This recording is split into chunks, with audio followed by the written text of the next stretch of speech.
Does the world exist? According to Markus Gabriel, the earth does exist, but the world doesn't.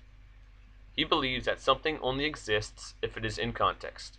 He believes that the world, as we know it, does not exist, but unicorns do.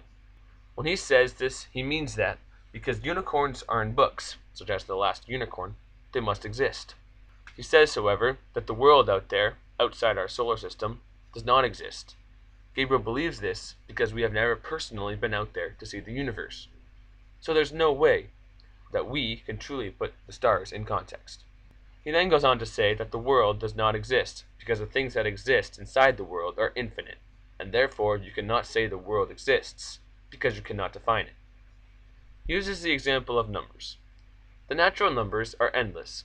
It is impossible to reach the largest natural number because it is infinite. This is true, but it's not the same thing for things inside the world.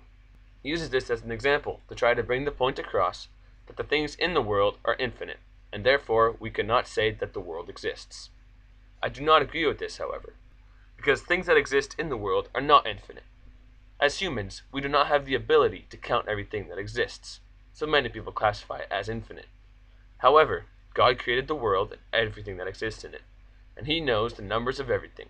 He knows the number of stars in the sky and how many grains of sand are on the seashore. He tells us that He knows all of these things when He is speaking to Abraham in Genesis, in the Bible. Just because we, as humans, are unable to number what exists in the world, does not mean that it is impossible. That is where Markus Gabriel goes wrong. He believes that nothing is better than humans, and that we can dominate everything. However, the one true God knows everything, and therefore we can be sure that yes, the world does exist and all things that are in it. Unicorns, on the other hand, do not, since they were not created by God, but rather they are just a mythical being created by the minds of man. We are able to prove that the rest of the universe out there is real with God's word in the Bible.